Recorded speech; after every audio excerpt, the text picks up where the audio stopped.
We can call it a good day with a young person in the room, young energy in the room. Welcome to another episode of Youth Unscripted with young people where young voices can echo and resonate. This podcast is an initiative under the Yovapa project supported by the Swiss Agency for Development and Cooperation, SDC. The person behind this voice is Passionate Fuza, your host. Let's welcome my guest. Can you please introduce yourself? Hello, Passionate. How are you? I am good. How are you? I'm doing great. Thank you for having me. My name is Ryan. I'm a community integrity champion based here in Epworth. I work with quite a lot of people, mainly young people. So, yes, this is a youth-based initiative. It is my pleasure being here. Perfect. So, in today's episode, we are talking about accountability. So, as a young person, what do you understand about accountability? When you just hear accountability, I'm sure this is a misused word in our Zimbabwean context. What do you understand by accountability?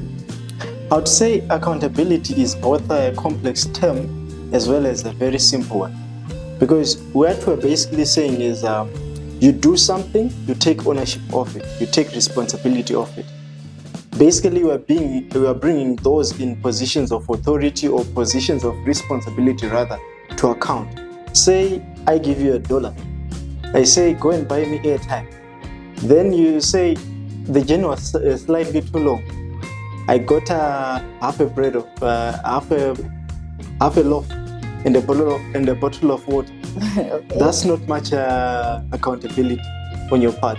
That's not much integrity. So you see that integrity and accountability are terms that go side by side.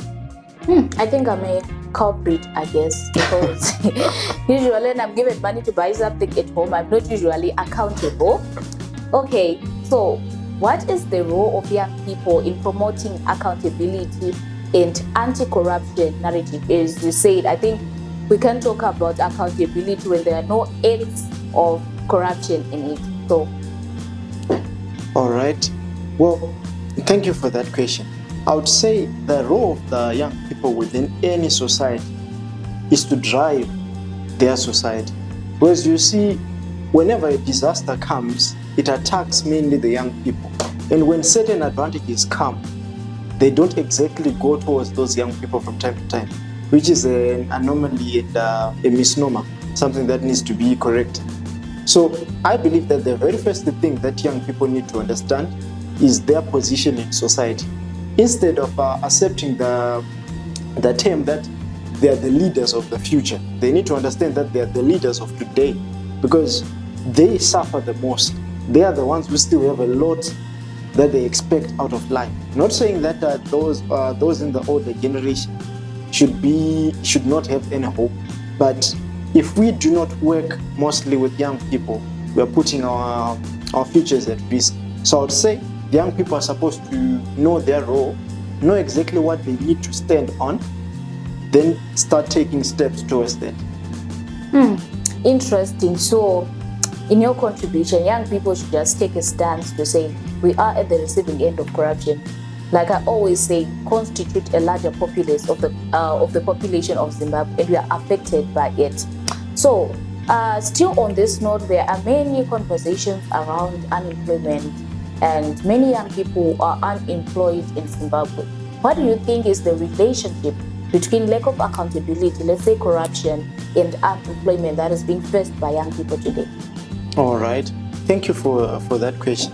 I would say corruption is a devil, but unemployment is an even worse devil. And the worst thing about this is that these two go like twins. Okay. Because when there is too much corruption in a country, industries do not flourish. And when industries do not flourish, those who are smart enough will be forced to actually resort to tactics of survival. Not that I'm justifying corruption, but in some cases, some people start out as good people, but when you put somebody in a situation whereby they are hungry, they resort to certain tactics. They are not always very good tactics. And some people actually, just to make the situation much worse, they start preying on those who are desperate. Then you look at unemployment.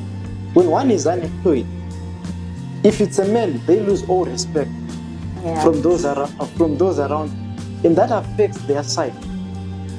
One might actually end up doing some very uncouth things just to get to a certain point where they can say, I'm actually surviving.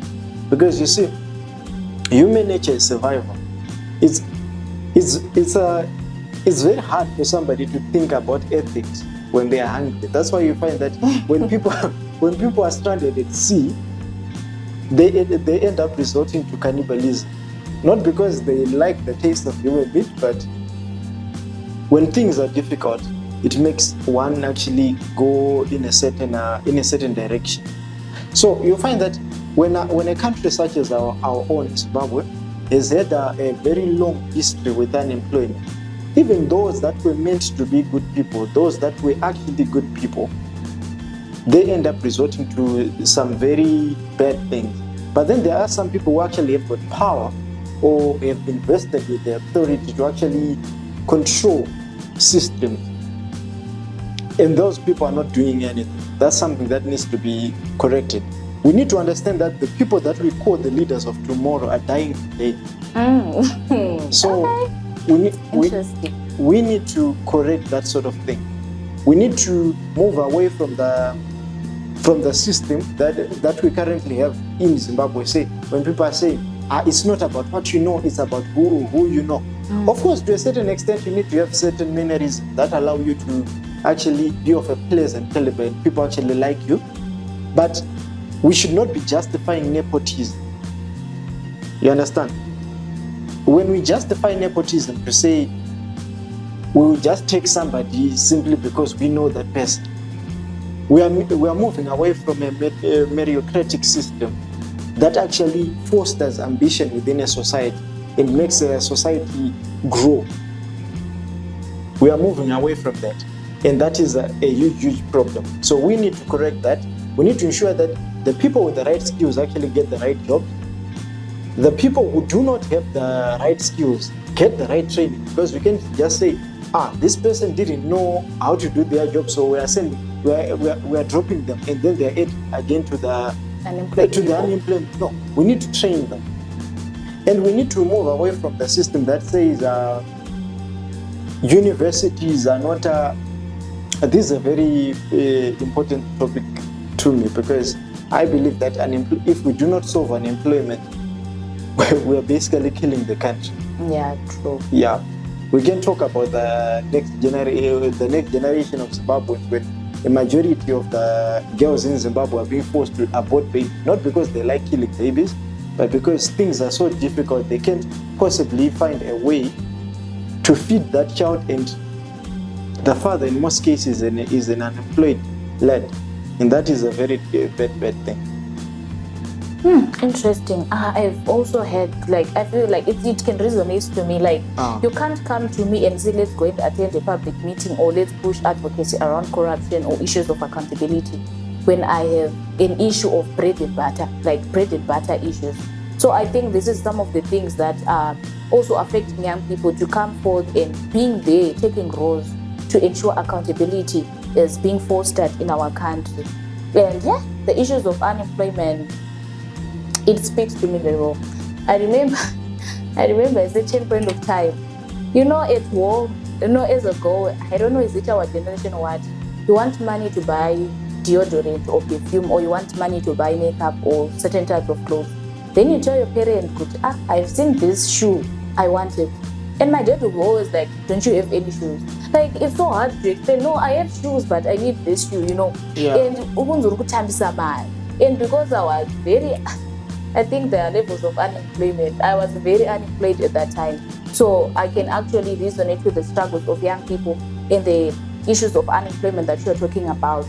Okay, so in your opinion, what do you think is the implication of corruption, starting from the local level, going to the national level, when there's lack of accountability? Thank you for that question. It's a very important question. Corruption is everywhere, everywhere on this planet. But all right, I can give you an example.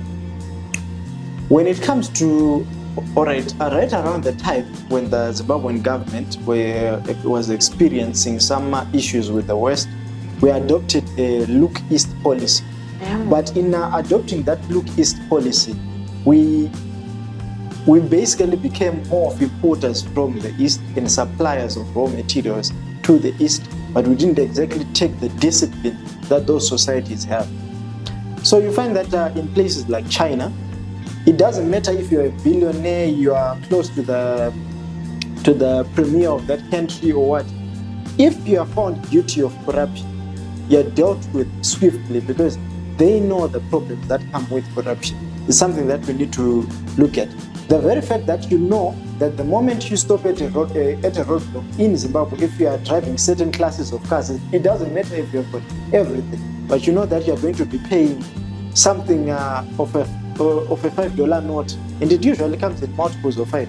If you look closely, if we have got that sort of system, it's very, very difficult for us to deal with corruption because we've gotten so used to it. It's something that we need to look past and actually deal with very intentively. There are a lot of things that need to be done in Zimbabwe, and dealing with corruption is one of them. The only way that we are going to really strengthen this country is to not only look at the older generation for wisdom, but to also look at to teach the younger generation about the values of integrity. And no one will see the value of integrity if the honest man is suffering. Okay. If you suffer for honesty, nobody is going to follow you. You've got kids. Exactly. No one wants that. They will say, my father was a fool. He was too honest. Yeah, looking at money and being honest with it. Okay. Yes, it will be very, very difficult. So there are a lot of things that we need to do, and it's an important part. It's an important aspect of governance and society, because it affects us in so many ways. So many ways. Corruption is the whole reason why certain commodities are very expensive in Zimbabwe. You can't look at a situation whereby we are getting the same fuel from Mozambique, both in Zambia and in Zimbabwe. The trucks that are going to Zambia, they are passing through Zimbabwe, but the fuel in Zambia is much cheaper than the one in Zimbabwe. Oh, really? How can that situation be? Interesting. I think I learned something today. And the worst thing about it is that corruption is very difficult to deal with because it's usually done by people who are blessed in a certain sense, in knowing certain people and being intellectually blessed, because no dumb person can actually participate in corruption. They will get caught. But okay. So that's in other words, the people that are doing that, they are educated. It's fine. So looking at the Auditor General's report, there was a lot of misappropriation of funds in various ministries.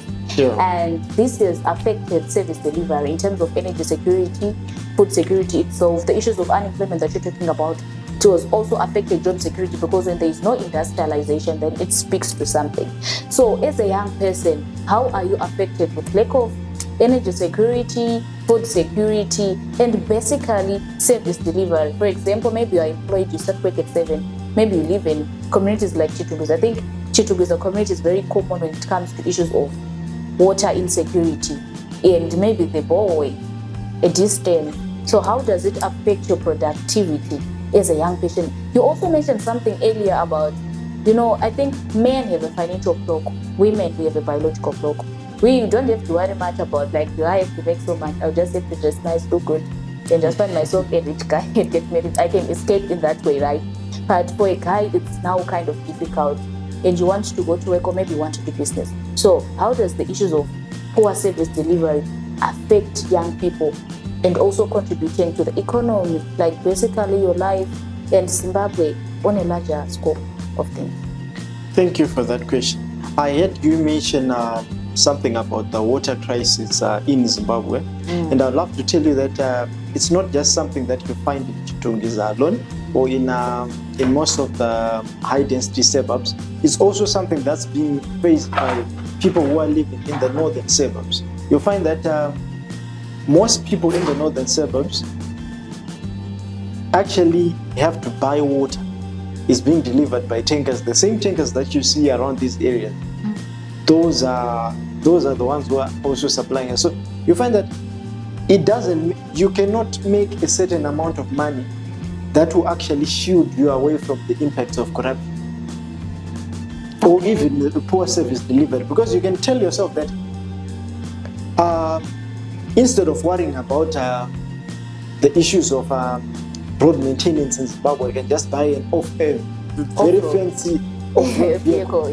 But it's still going to affect you, because the amount of money that you are spending on servicing that car is maybe thrice the amount that you were supposed to be doing.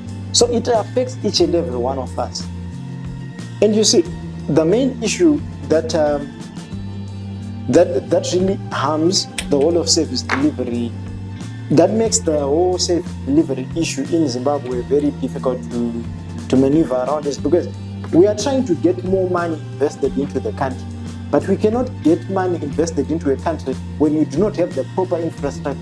Somebody all right, I can just give you an example. Say you would like to have an industrial farm in Zimbabwe. The first thing you are going to look, transport networks, communication networks, to say are the telephone lines actually working, how's the electricity, because you cannot have an industrialized nation without the energy to power those. So it affects each and every one of us. And just to give you an example, you were talking Harare Metropolitan, right? A few weeks ago, we had a very controversial topic with some people actually saying that the executives at the mayor's office were getting huge amounts of money. But then that same, where they house their offices actually is surrounded by bins, and people were failing to get the social amenities that those people in those offices are supposed to be delivering on. We all know where the city council offices are. Right opposite the resident. There's always trash around. Not just about trash. Each and every corner of that complex has got people who are begging for scraps. And you find that it's not that these people actually do not want to work. A lot of them are blind. A lot of them are visibly impaired. They need help. And as a society, we are not good. We are not good as a society and as a community than how we actually assist and help those who are in need of certain basic things. Yeah, interesting. Yeah, these issues are happening every day. Yeah, the issue that you spoke about of the position of the townhouse adjacent to opposite the Resende complex, it speaks a lot. It speaks a lot to what is actually happening. And I like the question. I like the statement that you can do corruption and live an expensive life, but you can't shield yourself from the implications of the impact of corruption. That is my takeaway home. So, in conclusion, as you're coming to the end of this session today, what advice can you give a young person out there? I'm sure there's something that we need to build community agency. I love the statement by someone who once told me that if you stay in dark for too long, you end up not hearing the smell. And sometimes I feel like these people, they know we are not going to say anything about it. What advice can you give a young person out there to be part of an accountability team to say, this is taxpayers' money, by the way. Exactly. Everyone pays tax to contribute to the country's fiscal. This is our money. Exactly. So how can a young person come in to contribute to the issues of accountability? All right. Thank you about that. Thank you for that question. Well, I would say, he who does not fight evil actually advances. And corruption is evil. There is a reason why certain people do not actually get to make it in life, and it's because of corruption. Because when you take two young men from very diverse backgrounds, but they are all unemployed for 5 years, even if they were educated and skilled, do you think in 5 years' time those people will still have that same skill? Take a footballer, for instance. put Cristiano Ronaldo on the bench for 5 years. You're not permitting him the opportunity to actually play around with the ball. Do you think you actually get to be the top goal scorer in the country? No. So we need to advance our society. Integrity starts with you. You cannot be bribing somebody and saying corruption. It starts even in the house. It starts even in the house. You cannot be stealing from your parents. You cannot be mistreating the elderly gentleman who sends you to buy airtime for $10 and then you bring them a $5 scratch card. No. That is corruption and that is evil. We need to take care of our society. We need to advance our society by the way we treat each other. You cannot say you love Zimbabwe when you do not treat the people of Zimbabwe very well. And you cannot say you are Zimbabwe if you do not actually take an active stance towards protecting what Zimbabwe is. Because when you love something, you protect it. And when you protect something, it lives much longer.